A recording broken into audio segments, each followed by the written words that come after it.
Yeah, hi. I'm very pleased that my baby got admitted in Neotia, Bhagirathi, New Town. My baby born in 9th May and he was diagnosed with CDH. And immediately we had to shift him to Neotia. And in the emergency under Dr. Bikramjit Das, he got admitted. On the 10th, he got operated by Dr. Rishavdeb Patra. He was in a very bad situation. We are in no hope that how the baby will survive or not. But the doctor and the atmosphere and all the hospital stuff had given us the hope and courage that we could bear with. And finally today our baby is getting discharged. Uh, Thank you, Neotia Bhagirathi, for all the support and care that you have given. Thank you, Dr. Bikramjit and Dr. Rishabh Patra. The kind of support, the hospitality, the morality, everything for everything. Thank you so much. I, Dr. Rishavdeb Patra, consultant pediatric surgeon at Neotia, Bhagirathi Neotia, along with Dr. Shomuk Bishas and Dr. Mayan, did the repair of the congenital diaphragmatic hernia of this baby. Pediatric anesthetist Dr. Gopadas gave anesthesia for the baby. It was without her expertise. It was very difficult for the surgeons to operate on the newborn baby. It was a very challenging operation as the hernial defect was very large, stomach, spleen, large gut and small gut, but inside the thoracic cavity. Thanks for the neonatologist team headed by Dr. Bikramjit Das and the NICU staff who managed the baby excellently in the post-operative period. I want to thank the Almighty God for the blessings for the recovery of the baby. I truly appreciate the parents who took time to share their experience with us. Your satisfaction is our top priority. May God bless the baby. Thank you. Hello, I am Dr. Bikramjit Das. I am the neonatal intensivist at Neotia, Bhagirathi, New Town. And today we are going to discuss a case about a congenital diaphragmatic hernia, which we operated and went home successfully. So first of all, it is important that any neonatal surgery is very important, because it is not only that the neonate is undergoing surgery, but the newborn itself is undergoing a huge amount of changes after the birth only, from being inside the mother's womb to coming outside and breathing by itself. The heart is pumping by itself. So in the midst of those changes, performing a surgery is very difficult. So all newborn surgeries are by themselves very critical. Coming to this particular surgery, which is congenital diaphragmatic hernia, so what happens in this case is that there is a membrane in between the chest cavity and the abdomen cavity, which is called a diaphragm. So there is a hole in this diaphragm, as a result of which what happens is that while the baby is growing inside the mother's womb, all the intestines and stomach, they enter into the lung through that hole.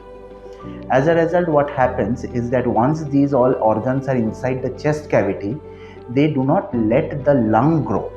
So as a result, what happens, what we get is known as pulmonary hypoplasia.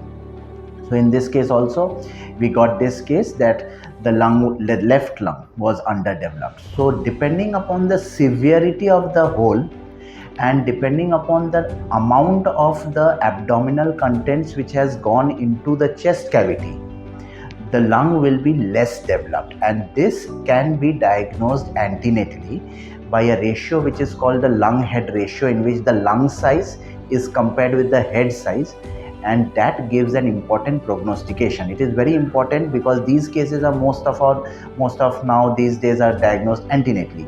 So once the lung head ratio is known, then the center of delivery has to be chosen accordingly, because for small gaps they can be managed at small centers, but in large gaps you expect that the lung will not at all be developed on that side. As a result, what we get is known as pulmonary hypertension. So the lung pressure is very high. The heart faces very difficulty after delivery also. So these centers, these babies have to be delivered at tertiary care centers, preferably level 3B centers.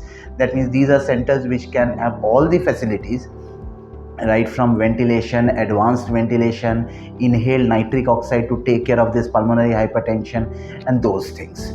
Now coming to this case, so this case did not have so much of hypoplasia. So in this case, nowadays although we do the antenatal ultrasound, but many of these cases are still not diagnosed. So in this case also it was not diagnosed, and immediately after the delivery we came to know that it was a congenital diaphragmatic hernia, and the baby was shifted to us. The transfer is also very important. The transport is very important in these cases. After delivery, these babies have to be first stabilized because their heart is being undergoing transition, their lungs are undergoing transition, the baby is ventilated, their inotropes are required to maintain their blood pressures, antibiotics are given. After a proper stabilization, only the surgical team, although they are consulted from the day one only, but they come into the play, and they did a fantastic job in this case, and the entire diaphragmatic hernia was corrected in this case. The hole was closed in this case. So now the chest and the abdomen cavities are both separate, and then the baby continues to be on ventilation. They usually come out of their ventilation by day 2 or 3, and thereafter we start feeds in this case. In this case, we faced another problem, that once we were starting to increase the feeds, the baby was not tolerating those feeds. The abdomen was getting distended, the aspirates were coming, so the baby was not able to tolerate feeds. That also happens because what happens is that since the abdomen was a small cavity, because the intestines were not inside there, so once you now push back the intestines into the small cavity, so there is a chance that they may get adhered to each other, or they might have a partial intestinal obstruction. So whenever such things happen, we always have the query of whether to reopen the abdomen and see whether there are adhesions or not, or just it's a partial obstruction. So in this case also our surgeons, Dr. Shomok and Dr. Rishavdeb Patra, they did an excellent job.